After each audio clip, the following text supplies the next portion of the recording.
Talking about Sade Sati, the 7.5-year transit of Saturn over the moon. Why is it 7.5 years? How can you make sense of this transit? Beyond all the good and bad, it can be the best time of your life. So check this out.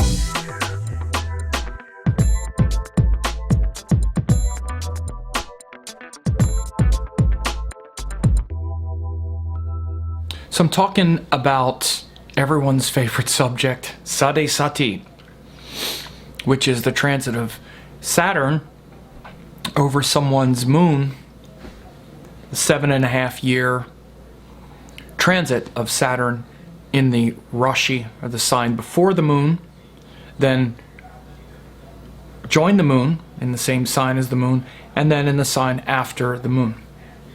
And so this is one of the more hyped Vedic astrology transits and sort of scary things that you hear about.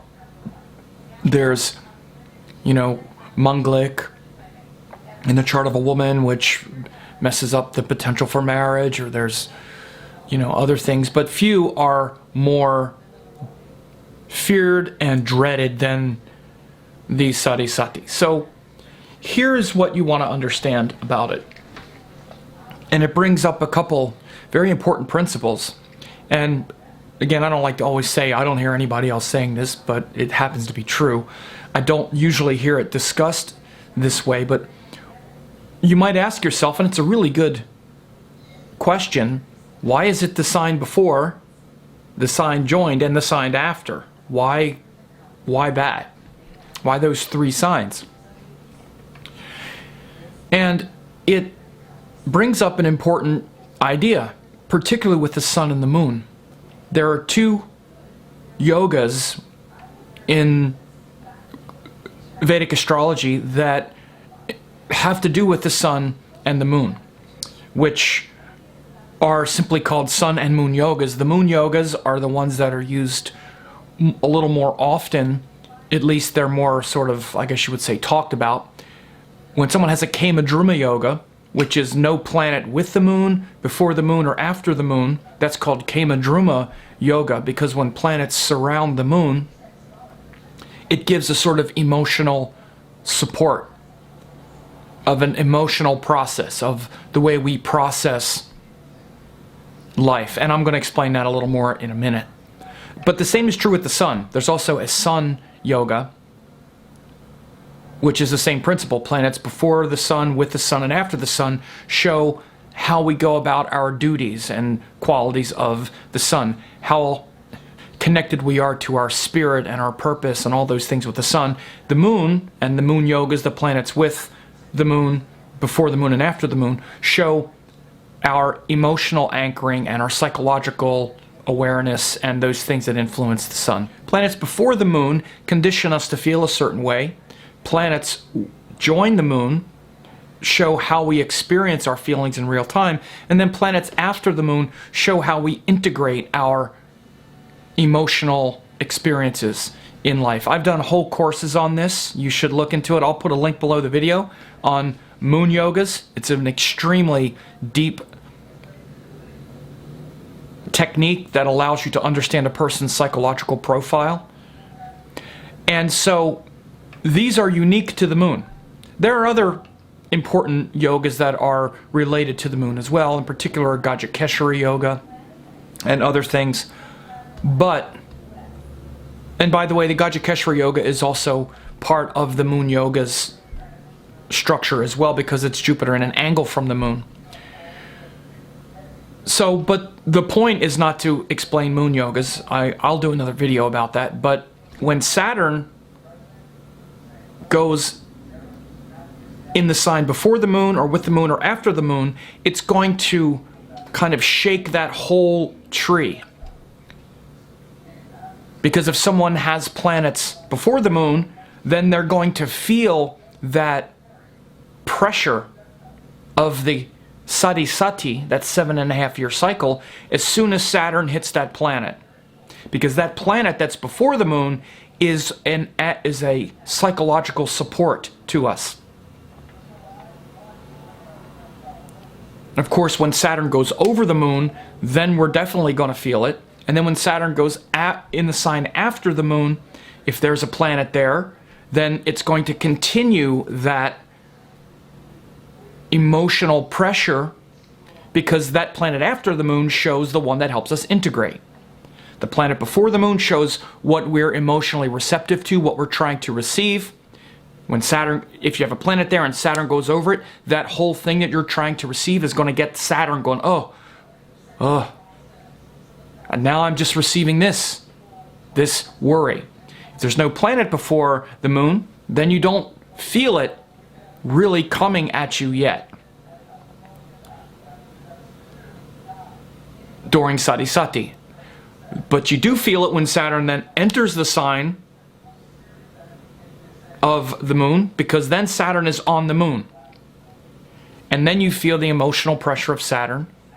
And then when Saturn goes in the sign after the moon, again, if you don't have any planet there, you're not going to feel it as much. In fact, what happens when Saturn goes in the sign after the moon, in your Sati Sati, if there's no planet there, it can actually be a time of great healing where you can just integrate those lessons of Saturn going over the moon, or however your chart is disposed. So this is the thing I want to tell you.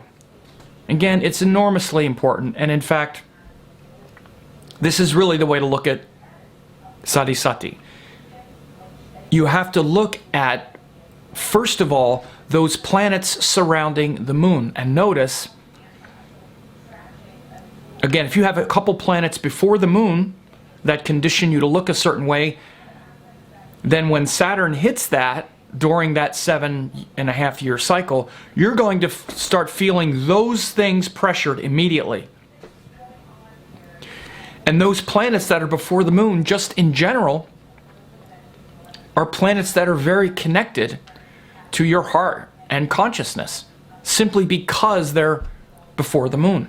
So for example, when Venus rises before the moon, it conditions us to expect or want Venus kind of things. Oh, I just want happiness, pleasure, beauty, joy. Now that might sound good, but how often is life that way? Well, not always. And then so when we're not in those environments where it's Venus stuff, we suffer a little bit, or we try to make them that way.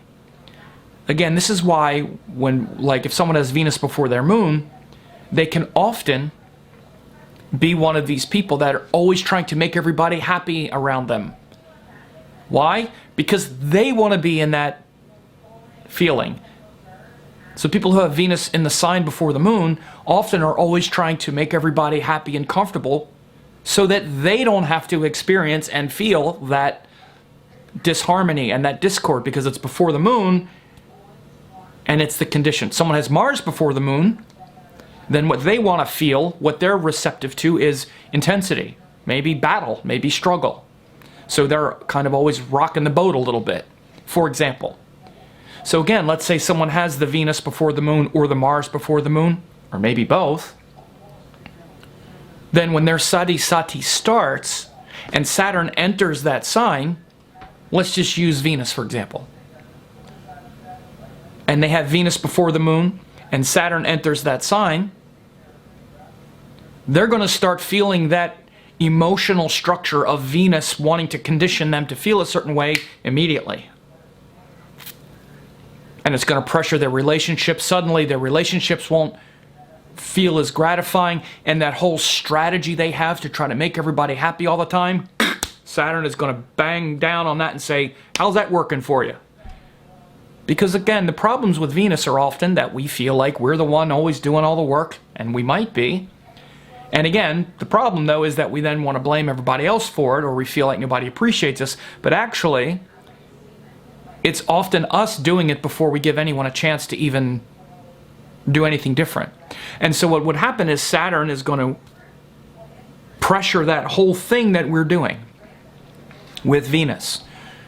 By the way, I want you to understand, this is always happening with Saturn and where Saturn is going. Let's say Saturn is just going over Venus in someone's chart, and Venus is not before the moon.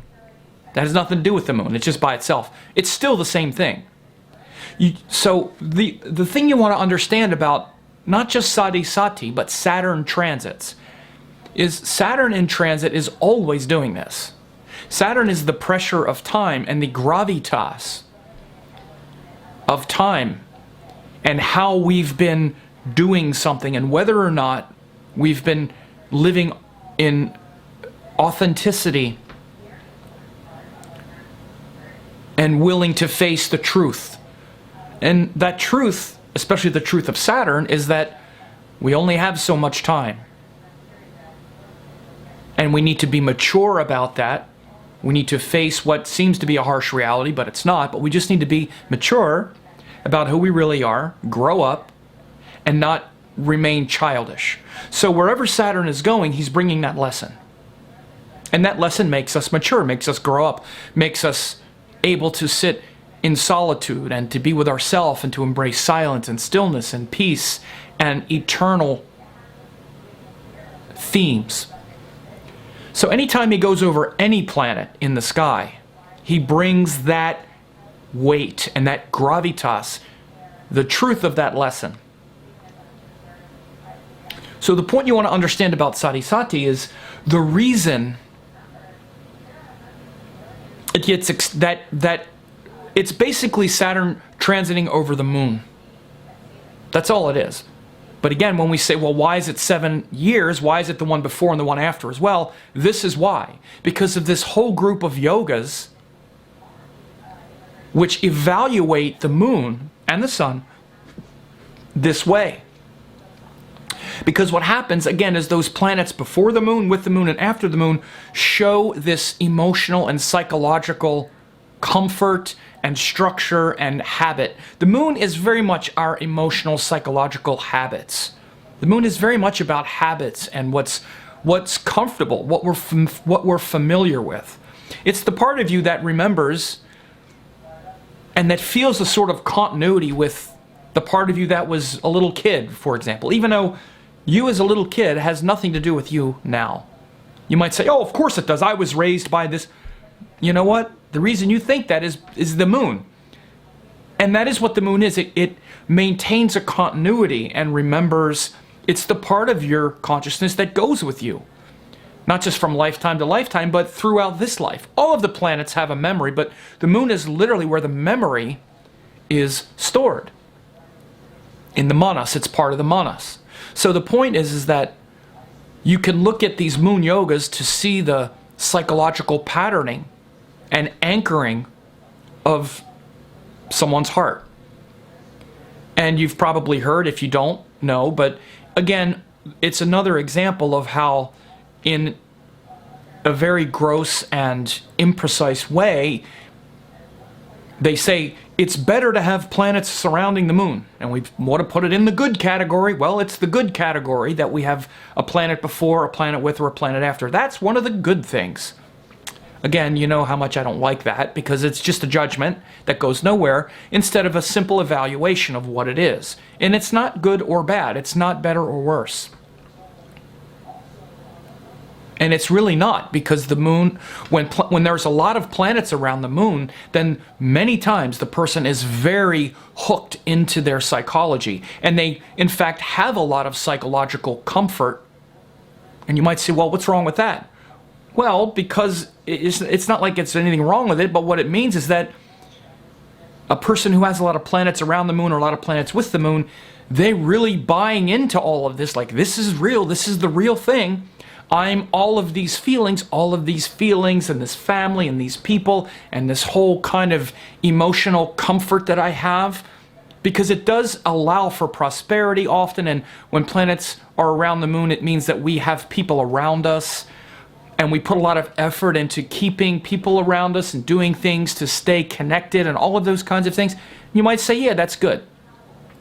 Again, what they talk about in the texts is not good or bad spiritually. They're basically saying that it gives structure and stability and support.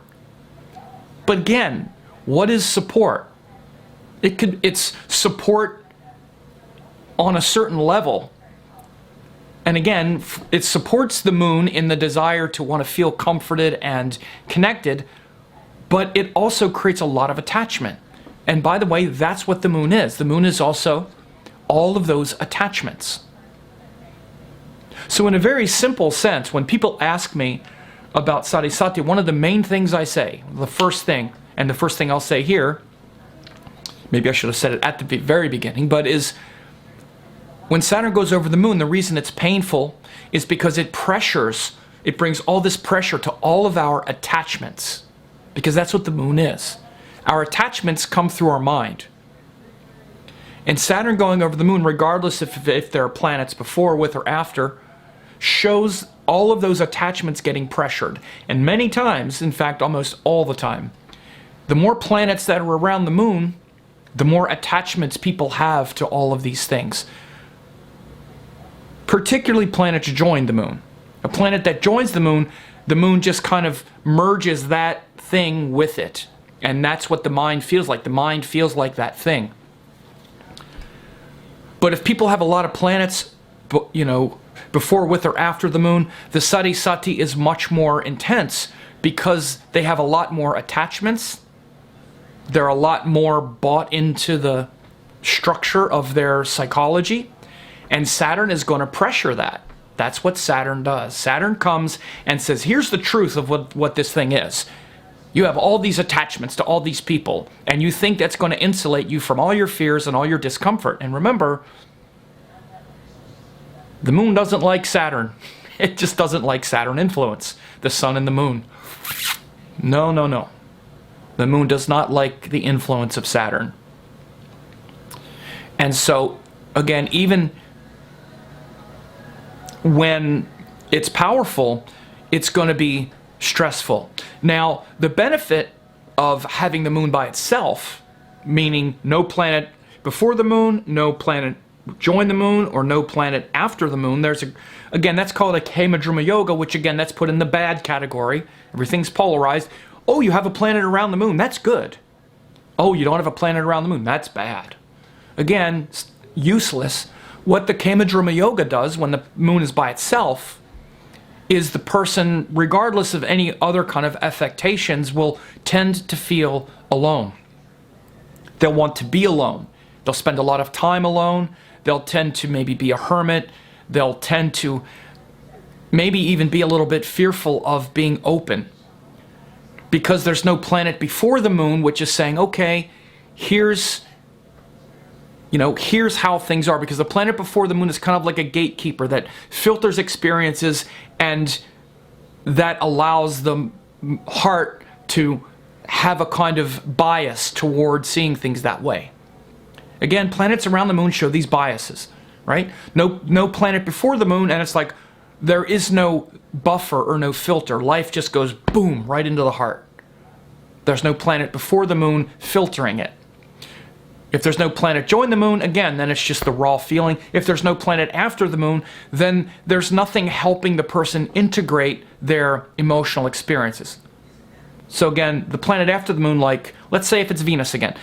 If it's like Venus after the moon, then when we go through an emotional experience, Venus after the moon shows that we create some beauty, or we reach out to a person, or we do something like that to help us integrate our emotional experiences. All things considered, I would say that the best situation is to have no planet before, no planet with the moon, but a benefic planet after, like Venus or Mercury or Jupiter, and hopefully in good dignity and all of that. That's in my opinion, the best situation with the moon, because the one before brings a certain bias, and we want to have that thing. The planet join the moon, and we confuse our emotional clarity and peace and stillness, because that's what we need to get to with the moon. Not happiness. Happiness is Venus. Not fun. That's Mercury. Not even excitement or hope. That's Jupiter.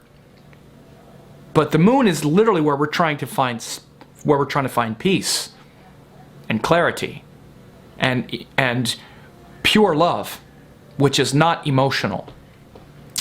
So the planet with the moon kind of joins our mind to that lesson of the planet, but the planet after the moon helps us integrate. So no planet before, there's no bias, no planet join the moon, and we're not amped up on some kind of emotional experience rather than clarity.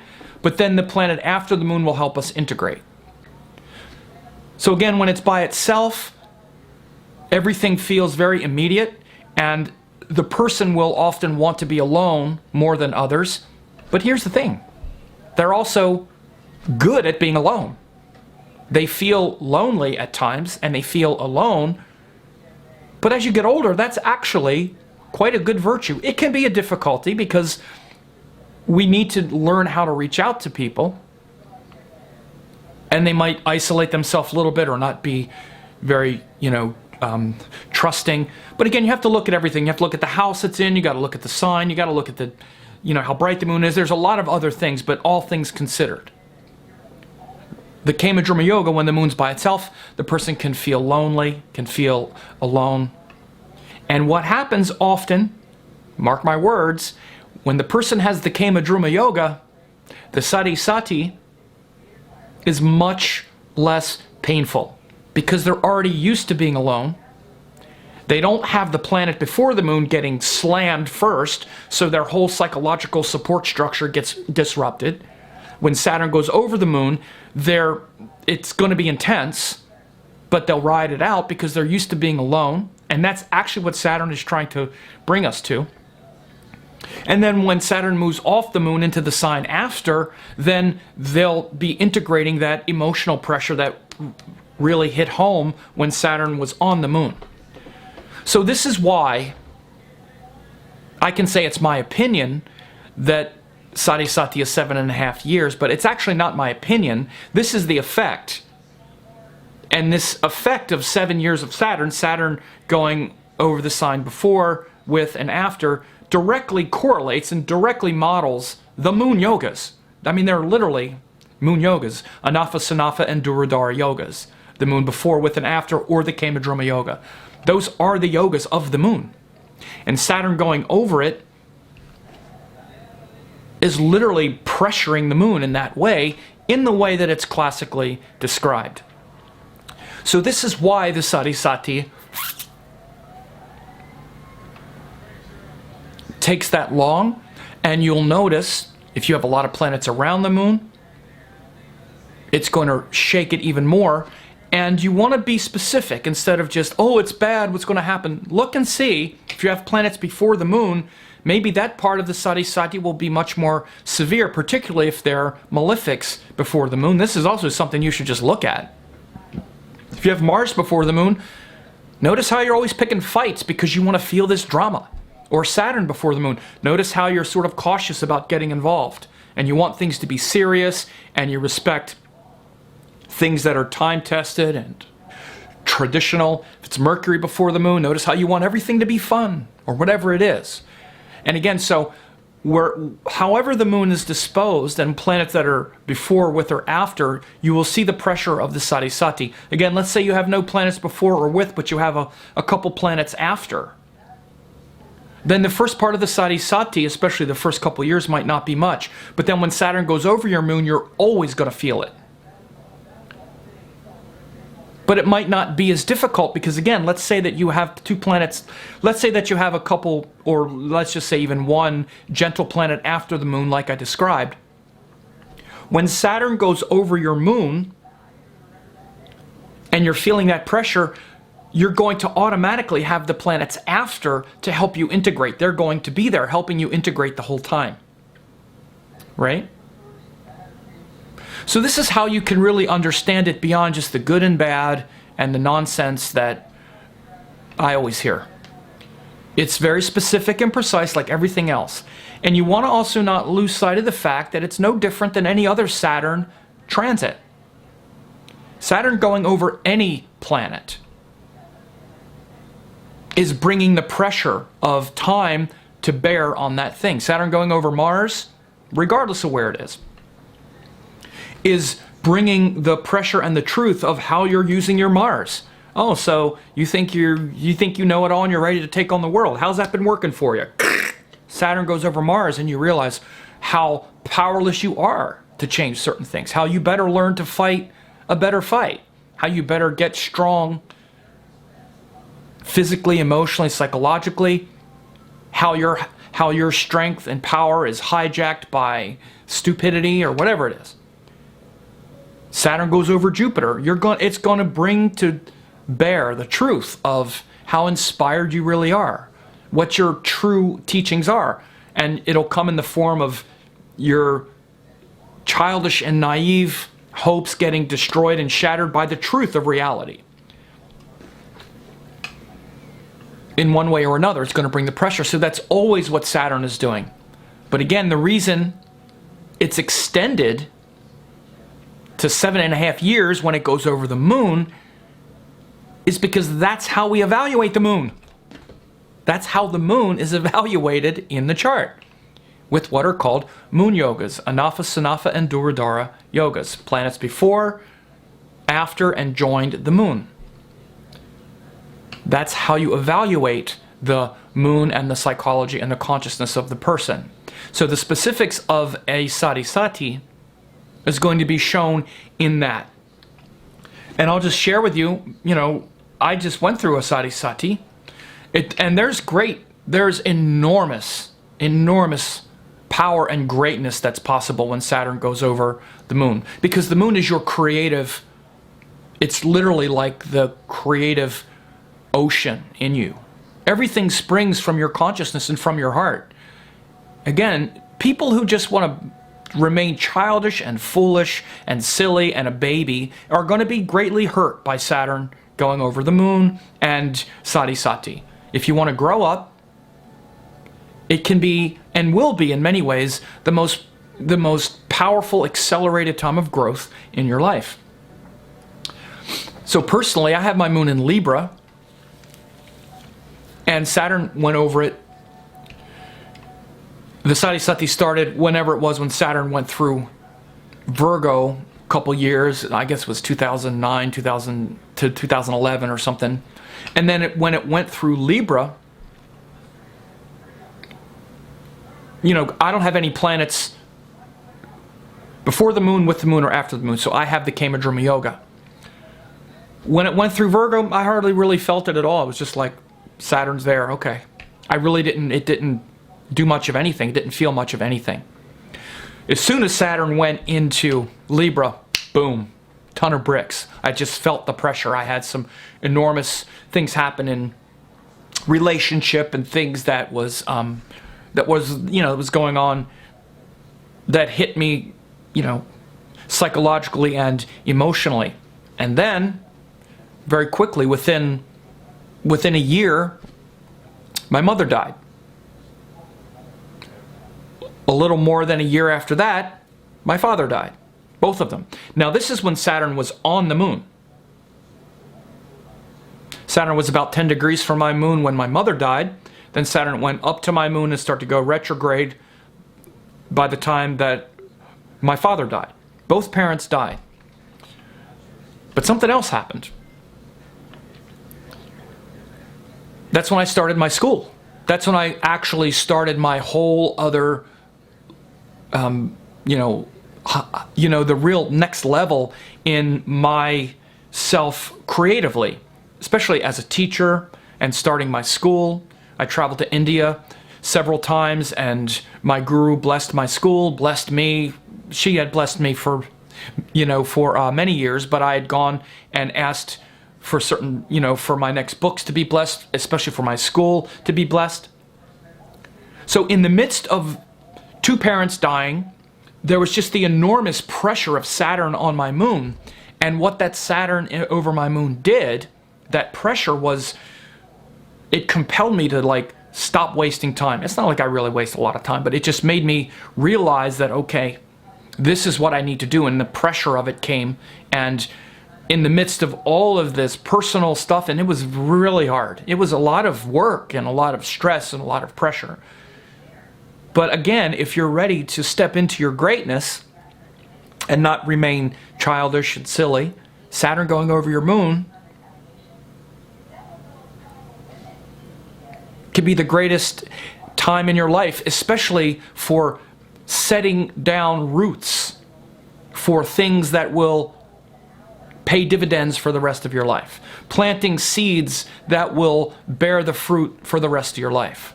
That's what happened when Saturn just went over my moon. And again, in the midst of all that, and I want to be clear, it's been no small endeavor. The school that I started when Saturn went over the moon, I mean, I've been teaching, you know, more than 100 students for 9 or 10 months at a time for like 5 years now. I mean, it's a major, not just career shift with, you know, income, but with status and with seriousness and putting together curriculum and this whole other kind of level. And a lot of work and a lot of pressure. And so along the way, I had to really look at myself and face all of my insecurities and fears, and my parents are dying and I'm having to evaluate that and my relationship with them, and all it was just like intense, bearing down, but the greatness came forth. Because the other thing that you always need to do is evaluate the nature of Saturn in the person's natal chart. And of course, everything also has to do with dashas. Everything is dasha dependent. You have to look at the nature of Saturn in the natal chart. You have to look at the nature of the moon. You have to look at the dignities of all of these things. You have to look at the yogas that are being formed. You have to look at the dashas that are unfolding. There is no shortcut to any of that complexity. So again, people that go through and just kind of digest videos online, like, and they want to just polarize things into these good and bad categories, get these quick answers of what about Sati Sati? What's going to happen to me? Who knows? And again, you can't just say a few things. A comprehensive look at the chart needs to happen. You have to look at all of those factors and look at what the potential energy is there. Planets going through my 5th house. By the way, I have a Gemini Ascendant, so when that happened, it went through my 5th house, which is literally the house of creativity, education, following our heart's desire. And the fact that I have my moon in my 5th shows that I've always been very creative, whether with music or now with astrology or with writing or whatever. So again, even just to evaluate the Kama Druma Yoga, I have the moon by itself, so there's no planet before, with, or after. So I like that part of wanting to be alone. But again, it's a matter of what are you doing when you're alone. With me, it's by itself, but it's in the 5th house, which is like the most, in many ways, perhaps the most auspicious house in the chart, because it's literally about our heart's desire, creativity, and the joy of being creative. And so having the moon there means with myself, yeah, I like being by myself so that I can be creative and just get in my own creative world. Now again, it can be very isolating, which it can be. That's another issue, but the point is, Saturn is also, I have Gemini Ascendant, so Saturn for a Gemini is the 9th lord and the 8th lord, and it's a very powerful planet. And in my natal chart, for example, Saturn is in Capricorn, so Saturn himself is very powerful. So that transit for me, when Saturn went over the moon, it brought the full force, full on, parents dying, like all kinds of emotional stress and pressure. But I handled it. Not only did I handle it, but it, because it was going through the 5th house, brought out perhaps the most important creative phase of my life up until now. In the midst of all the pressure. So this is, and you know, again, as you know, I'm not so autobiographical usually, but the reason I'm sharing this is because you have to look at every astrological situation as potential and get out of this idea that there's some cookie cutter, what's this mean? It doesn't exist. There is nothing you are ever going to learn from anyone that's going to shortcut astrological inquiry, methodology, and scientific rigor. You absolutely must look at everything. There is no shortcut to it. Any of the things that didn't line up the way I just said would have showed a completely different result. It could have still been the moon by itself. It could have still been in Libra. But what if it was like the 12th house? And then now everything changes. Now Saturn is not an auspicious planet. Now it's a Scorpio ascendant. The moon is the 9th lord and the 12th. Whole different thing if it's a different ascendant. Saturn is the 3rd and 4th lord, which is a very cruel planet. The whole thing changes, right? Or what if Saturn in my chart wasn't the 8th or 9th lord? What if it was like Leo? Boom, again, Saturn is now a very cruel planet. Or what if it's Pisces? Again, now it's the 11th and 12th. Everything changes every time something changes. What if the moon wasn't bright and waxing? Totally changes something different. It totally changes it. What if everything else is the same, but instead the moon was in Virgo? Again, completely changes the delineation. So again, everything changes. Or if there was a planet before, everything changes. Everything. So don't think for a second that there are any rewarding or important quick answers to any question. A quick answer is just a little piece of candy. This is why you might hear me say this in videos quite a lot. And there's things that can be said. I mean, I'm speaking generally here, and I'm fleshing out a lot of the specifics. There are things that can be said, as I did here, that Saturn, going over planets brings the pressure of that thing. You can know this. So I'm telling you the things that can be known. And I'm sharing my chart as an example of a chart that shows how these specific things played out. And every chart has to be looked at that way. But when you do look at a Sade Sati, you want to look at the planets before, with, and after the moon. You want to look at their dignity. You want to look at the sign. You want to look at the house. You want to look at the nature of Saturn for that ascendant. You want to look at the disposition of that moon. You want to look at the houses involved. You have to look at everything. If things line up auspiciously, everything is a mixture of inauspicious and auspicious. Everything. There is nothing 100% good or bad. Right? So you have to, and that whole ratio is always coming out. You always have to look and see what's happening right now, and even just looking at the chart as a static indicator, which means that, the chart itself, the birth chart is just the static. It doesn't mean that it is unchangeable, it just means that it shows the fixed nature. But the dynamic factors are what are more important. What are the dashas now? Again, what are the transits? The planets moving shows a dynamic factor. Again, what are the dashas? Very important, because nothing happens without a dasha. So anyway, I don't want this to get much longer. I've already gone over half an hour. It goes quick when I get inspired, but it's my moon in the 5th.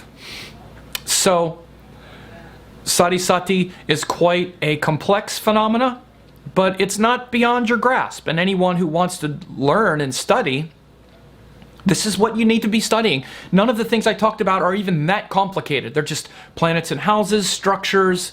But these are the kinds of things that people need to really understand before you start trying to